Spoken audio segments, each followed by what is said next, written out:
Poštovani ministre Aladrović, poštovani župane Pauk, dragi gosti i uzvanici.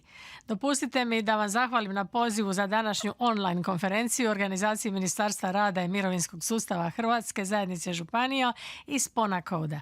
Iznimna mi je čast obratiti vam se putem ove video poruke.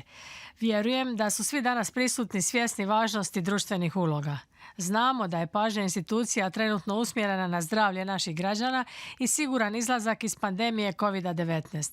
Ipak, društvene uloge i njihov utjecaj na svakodnevni život građana sastavni su dio i naših razmišljanja u Europskoj komisiji. Zato su projekti poput ovog iznimno važni, a ovaj projekt ima za cilj riješiti pitanje kako društvene uloge u Hrvatskoj odvraćaju očeve od sudjelovanja u dječjoj skrbi. Iz toga proizlazi da žene moraju preuzeti više od fer udjela. To također znači da skrb o djeci nije uravnotežena i ravnomjerna među roditeljima. Uz to, poslodavci imaju poseban pogled na roditeljstvo, često ga vide kao prijetnju.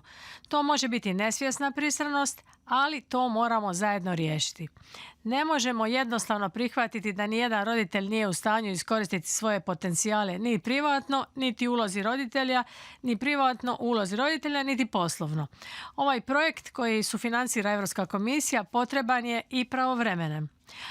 Na ovo sam pitanje posebno osjetljiva s obzirom na ulogu potpredsjednice Europske komisije za demokraciju i demografiju.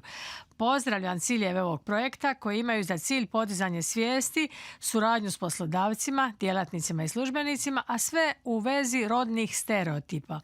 Vidim da se fokusirate na poboljšanje znanja zaposlenika o njihovim pravima za vrijeme rodiljnog i roditeljskog dopusta. Znanje je ključno. Zapravo, samo kad su i muškarci i žene potpuno informirani i svjesni svojih prava, tek onda i njihove obitelji mogu imati koristi od njih. Osnivanje obitelji velika je odluka i ona se ne donosi olako. Poželjeti dobrodošlicu novom članu obitelji trenutak je velike radosti. Taj novi član, taj dječak ili djevojčica imaju pravo na brigu oba roditelja, ne samo jednog od njih. Naravno, pitanje djece i njihovih prava je ono što mi je posebno važno. Predsjednica von der Leyen dala mi je zadatak da radim na pripremi nove sveobuhvatne europske strategije o pravima djeteta. Drage dame i gospodo, kada govorimo o trenutnoj pandemiji i kada razmišljamo o neposrednim izazovima, vidimo kako je iznenada i dramatično promijenjen naš način života. COVID-19 utjecao je na sve države članice Europske unije i cijeli svijet. Zbog pandemije nezaposleno će se ove godine vjerojatno povećati sa 6,7% na 9%. Procjenjuje se da će se gospodarstvo Europske unije ove godine smanjiti za 8,3%. To znači da će najugroženiji u društvu posebno osjetiti posljedice ovoga virusa. Postojeće nejednakosti se povećavaju. Pandemija je na upečatljiv način pokazala presudnu važnost dostupnih i visokokvalitetnih usluga skrbi i to ne samo za korisnike nego i za ravnopravnost spolova. Zato opet inzistiram na važnosti vašeg projekta i na onome što predstavlja za podizanje svijesti. Razmislite i o nedavnom zatvaranju škola i službi skrbi koje je dovelo do toga da nejednaka podjela skrbi žena i muškaraca postaje ponovno vidljivija.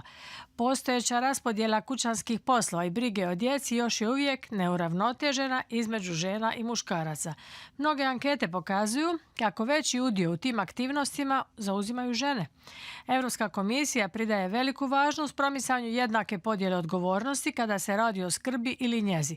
Stoga će primjena direktive o ravnoteži poslovnog i privatnog života do 2022. godine biti važan korak. Ovom se direktivom uvodi plaćeni očinski dopust i promiče korištenje roditeljskog dopusta. Dopustite mi da kažem i da budem potpuno jasna. Kad rečem ili kad kažem roditeljski dopust, to je dopust i za majke i za očeve. Uključuje i pravo da se zahtijevaju fleksibilni radni aranžmani poput rada na daljinu ili takozvanog teleworkinga, a upravo nas je COVID-19 naučio novim fleksibilnim načinima rada. Direktiva također uvodi dopust za pružatelje skrbi.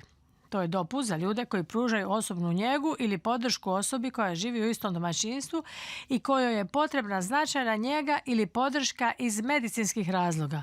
Uključujemo i muškarce, ali činjenica je da su mnogi od tih njegovatelja ili njegovateljica žene. Komisija će osigurati da države članice pravilno transponiraju i provode ovu direktivu kako bi se omogućilo da muškarci i žene jednako napreduju i privatno i profesionalno.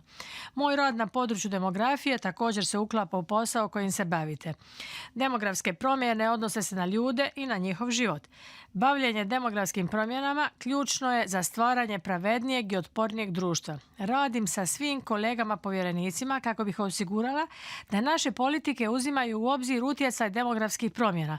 Zato je bilo nužno pripremiti prvo izvješće komisije o utjecaju demografskih promjena u prvih 6 mjeseci našega mandata, a koje smo usvojili 17. lipnja. Ako to već niste učinili, pozivam vas da posjetite našu web stranicu na kojoj možete pronaći sve informacije o izvješću i utjecaju demografskih promjena u Europskoj uniji. Ova web stranica osmišljena je tako da preraste u bazu demografskih podataka Europske unije.